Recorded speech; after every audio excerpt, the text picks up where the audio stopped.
বন্ধুরা, আজকে আমি আপনাদেরকে আমাদের ছোট্টবেলা সবারই পড়া সেই গল্পটা আবার শোনাব। আমরা সবাই পড়েছি না খরগোশ আর কচ্ছপের গল্পটা? আমরা কিন্তু প্রথম অংশটা জানি, কিন্তু এই গল্পের বাকি আরো কিছু অংশ আছে যেটা আমরা অনেকেই হয়তো জানি। আজ আমি আপনাদেরকে সেই অংশগুলোও শোনাব। তো চলুন প্রথম অংশটা আবার মনে করে নেই। সেই খরগোশ আর কচ্ছপের দৌড় প্রতিযোগিতা শুরু হলো। দৌড়, খরগোশ দৌড়ে অনেক দূর যে দেখলো যে পিছনে কচ্ছপের কোনো চিহ্নই নেই। সে ভাবলো ওর আসতে অনেক দেরি হবে, আমি একটু জিরিয়ে নিই। সে জিরাতে যেয়ে ঘুমিয়ে পড়ল। এই ফাঁকে কচ্ছপ ধীর স্থির ভাবে এগুতে এগুতে খরগোশকে টপকে মাঠের শেষ সীমানে চলে গেল এবং প্রতিযোগিতায় জয়ী হলো। খরগোশ চিন্তা করতে লাগলো আমার হারের কারণটা কি। সে বের করলো যে অতিরিক্ত আত্মবিশ্বাস। বন্ধুরা, আত্মবিশ্বাস থাকা ভালো, কিন্তু অতিরিক্ত আত্মবিশ্বাস অনেক সময় মানুষের ক্ষতির কারণ হয়। আর কচ্ছপ ভেবে দেখলো লেগে থাকলে সাফল্য আসবেই। এখানে তো গল্পটা শেষ নয়, আমি বলেছি না আরো কিছু অংশ আছে। এবার আসি দ্বিতীয় অংশে। হেরে যাওয়ার পরে খরগোশ আবার কচ্ছপের কাছে গেল, বলল চলো আরেকটা প্রতিযোগিতা করি। কচ্ছপ রাজি হলো। শুরু হলো প্রতিযোগিতা। এবার কিন্তু খরগোশ আর জিরোয়নি। সে এক দৌড়ে মাঠের শেষ প্রান্তে চলে গেল এবং প্রতিযোগিতা জিতে গেল। তখন খরগোশ চিন্তা করলো যে শুধু আত্মবিশ্বাস দিয়েই নয়, মন দিয়ে যে কোনো কাজ করলে সাফল্য আসবেই। আর কচ্ছপ চিন্তা করলো ধীর স্থির হওয়া ভালো, কিন্তু প্রতিযোগিতায় গতিরও দরকার আছে। তো বন্ধুরা, এবার আমরা চলে যাই তৃতীয় অংশে।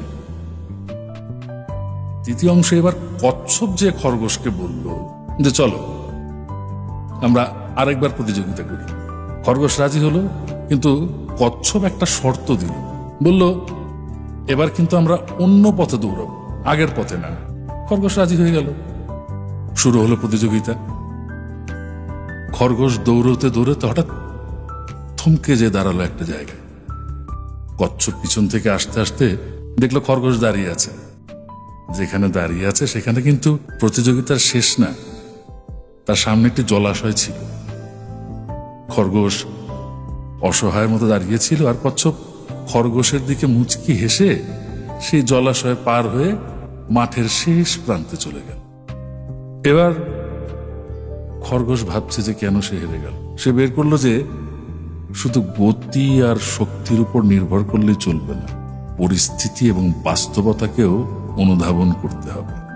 আর কচ্ছপ ভাবছে যে কোনো প্রতিযোগিতায় জয়ী হতে হলে প্রতিপক্ষের দুর্বল দিকগুলো চিহ্নিত করে সেই অনুযায়ী পদক্ষেপ নিতে হবে, আর তখনই সফলতা আসবে।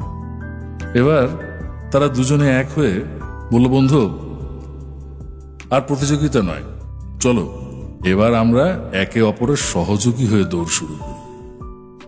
দুজনে রাজি হয়ে গেল। শুরু হলো দৌড়, কিন্তু এবার আগের মতো না, একটু অন্যরকম। খরগোশ প্রথমে কচ্ছপকে তার ঘাড়ের উপর উঠিয়ে দৌড় শুরু করল।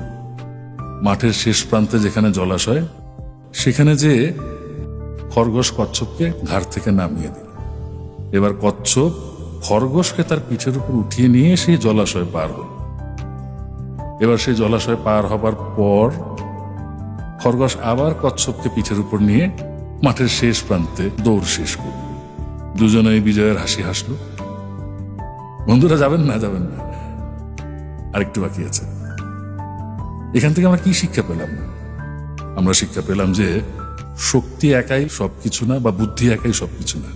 শক্তি, গতি এবং বুদ্ধি তিনটা একসঙ্গে হলে, মানে একতাবদ্ধ হলে, যেই কোনো পরিস্থিতিতে সাফল্য আসবেই। সর্বোপরি আমি বলতে চাই, আজকে দেশের যে পরিস্থিতি, এই পরিস্থিতি থেকে উত্তরণের লক্ষ্যে আমাদের সবাইকে ঐক্যবদ্ধভাবে আন্দোলন করতে হবে। আমাদের একতা, আমাদের ঐক্য অবশ্যই আমাদের চূড়ান্ত লক্ষ্যে পৌঁছে দেবে ইনশাআল্লাহ ইনশাআল্লাহ ইনশাআল্লাহ।